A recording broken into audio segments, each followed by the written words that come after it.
Hey everybody, my name is Coconut Gun. Recently I had bought this nutmeg dong, stock, and cheese grater from Palmetto State Armory, and I looked around for an install video on YouTube and I didn't see any at all that specifically dealt with palmettos. So I decided, what the heck, I'll shoot my own video for it. We're going to be installing these today on my Palmetto State Armory GF3, which I have right here. Now, it is kind of important for me to note some of the differences in mine. I replaced the original dust cover with a Texas Weapon Systems dog leg and threw an aim point on it.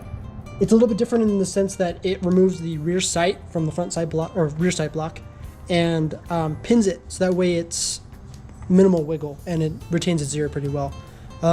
It'll be a little bit more difficult for me to remove this, but in a normal AK with a regular dust cover, installation will be significantly easier than this. The other thing I wanted to note was that I have a Magpul K2 grip on my AK. The kit that I bought came with a matching nutmeg grip, but since I like the K2, I'm going to stick with this and I won't be installing it. If you guys really want me to install it, I guess I could do that in another video on its own, but let's get into it. So first, what I'm going to be doing is removing the dust cover, and like I said, since mine's a different system entirely, it's going to take me a little bit longer, but let's do it. Now that we've got the dust cover off, what we're going to be doing is removing the spring, followed by the bolt assembly.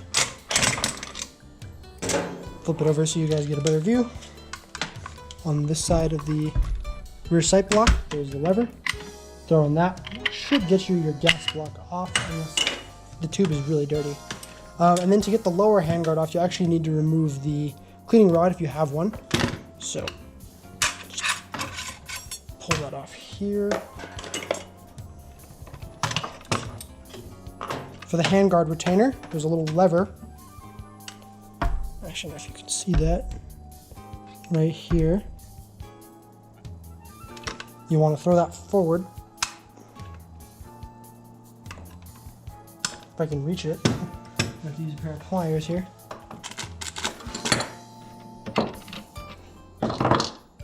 Just throw that forward, and the handguard retainer will slide. From there, you can just rip it off, and your barrel is exposed, leaving you able to replace your upper and lower handguard. As for the stock, there's a couple screws in here. All you'll really need is just a Phillips head screwdriver or a drill if you're ballsy. And just take those out and the stock should come clean off. From there, like I said, the stock should come out just like that, along with the tang.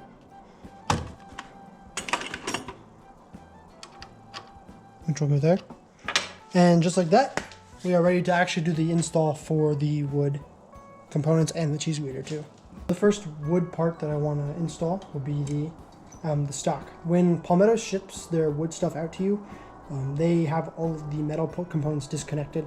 They have pilot holes, so you can just screw them in pretty easy with the screws that they provide. But the install is easy enough that I wasn't going to go over and I just did it.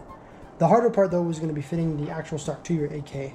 What you should do is slide your tang, or you might even have to like Dremel it out or hammer it in, whatever you gotta do. Fit the tang in, mark each of the screw holes with a permanent marker, and then drill. I already marked the screw holes for this one, so we're just gonna get straight to drilling here. On this vise, one thing I would recommend is that if you are going to use a vise on wood parts, you should use a towel to prevent scratching or marring. Makes the finish last a little longer and it looks nice, unless I guess you like marring up your wood, but whatever. For the drill bit that I'll be using, I'm using a 1/8 inch drill bit. Hey guys, post-production Coconut Gun here. I ended up using the 1/8 bit, but it was a little bit too small for the screws to be able to thread in properly. So I ended up just going up to the next size at 9/64 inch. That bit seemed to work a lot better and the screws went in really easy. Back to the video. And I'm using the screws that they provided, not the old screws that were with the old stock. These ones are, I think, flathead. Yeah, these ones are flathead screws. The ones that I pulled out were Phillips. So After I drill these pilot holes down, you don't want to go all the way through, probably about halfway, because these screws, well, maybe 3/4 of the way down. But I'll hop on that. Also, I would make sure that you're drilling straight down if you can, because if it's skewed off just a little bit, it's going to make fitting that much more difficult.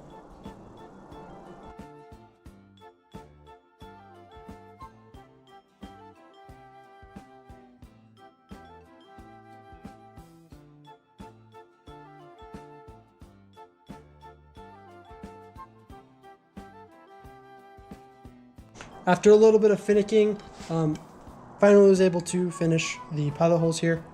And after a little bit of trial and error, I found that the flathead screws strip exceptionally easily.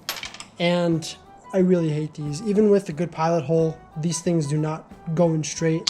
Even with the screwdriver, I end up stripping one of them. So I'm just going to be using the Phillips head screws that came with the rifle instead. Those strip a little less easily, and you know, just down to personal preference. If you can somehow get the flatheads in straight without stripping them at all power to you, you do that. But I'm going to go with the Phillips heads instead. Aside from that, we are ready to, I guess, install the stock to the rifle. With your now drilled stock, you're going to want to put the tang onto that puzzle piece shape on the rear trunnion. You're going to want to slide the stock in. Make sure it's a good fit. If it's not a good fit, I would recommend sanding the top or the bottom so it'll fit into the rear trunnion a little bit better. And from there, you can take your screws and install the stock pretty smoothly. And that is a successfully installed stock. A little bit of marring up top, but I have the flathead screws to blame for that because, you know, they would strip and then my screwdriver or my drill would just skip off and mar the wood, but whatever, I don't mind too much. But if you do mind, then maybe you should use the Phillips instead, or just be super, super careful with the flathead screws that they give you. All right, I guess next we're gonna be doing the upper handguard. Put that off to the side.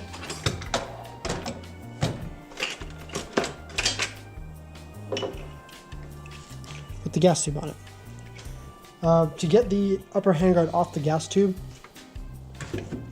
you want to do is you're going to want to, again, using towels so that you don't accidentally dent or scratch up your steel. Just going to want to make sure that it's nice and secure, and it should just twist down and right off. The idea is we're going to be doing the same thing with the cheese grater. The only thing is that this is plastic and the cheese grater is steel. It is a little bendable, so it shouldn't be too difficult, but wear gloves if you have sensitive hands.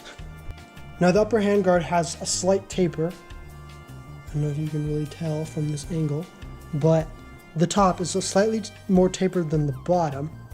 That part should go towards the front of the gas tube. Ideally, it's so here's the front of the gas tube.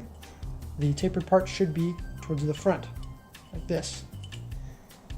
Using the same method that we did to take off the plastic one, we're going to do the same thing to put on the steel one. Only difference being is that this is a little bit moldable, a little bit pliable. So kind of squeeze it just a little bit so that way it slides in.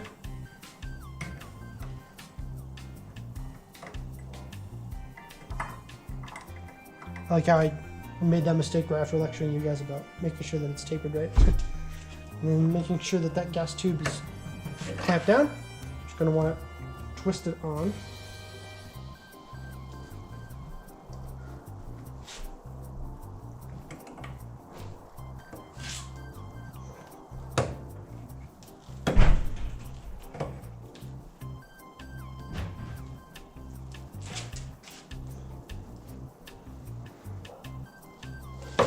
There we go.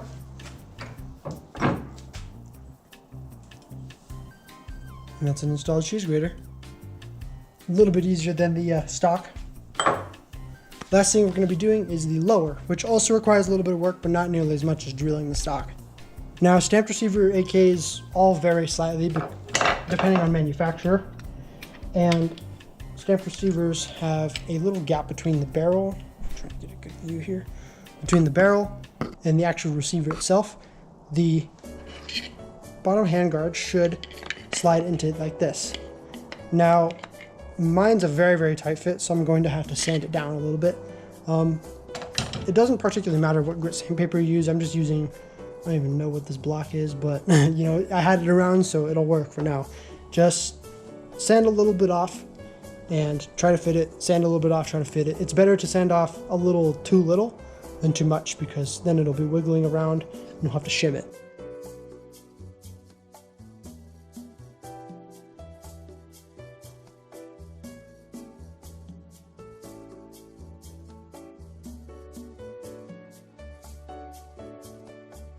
Now that we're all ready to go, we are gonna just do the same thing that we did to disassemble, just in reverse to reassemble.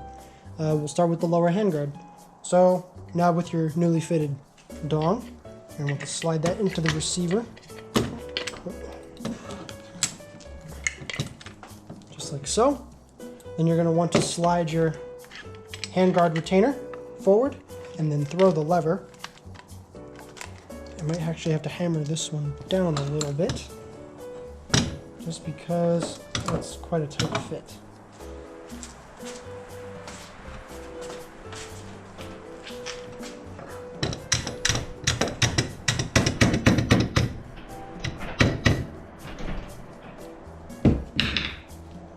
Cool. And this is all set, like so. And the handguard's just going nowhere. Then I want to do the gas tube in the upper handguard, just by pivoting.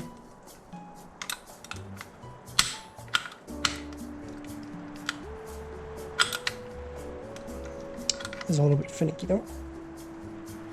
There we go. Just like so.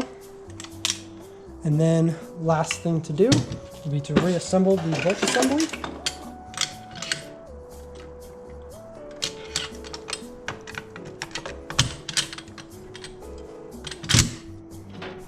Followed by the spring. And then last but not least would be the dust cover, which I will speed up for you because it's complex.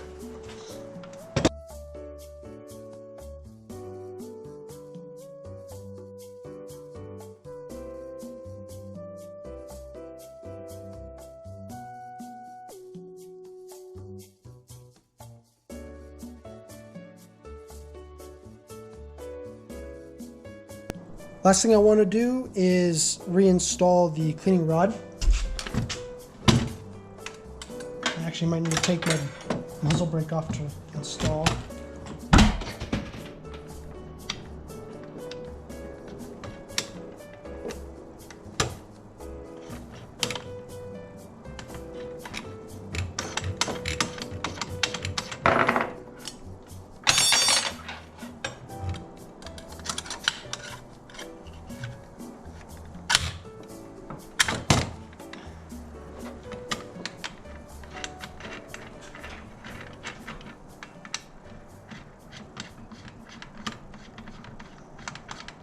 And just like that, this rifle is all good to go. New stock, new upper and lower handguards. It's a little bit heavier with the wood rather than the plastic, but you know, it's to be expected. And that'll do it. Thank you guys for joining me. Thanks for sticking with me for my first YouTube video. And I'll see you guys around.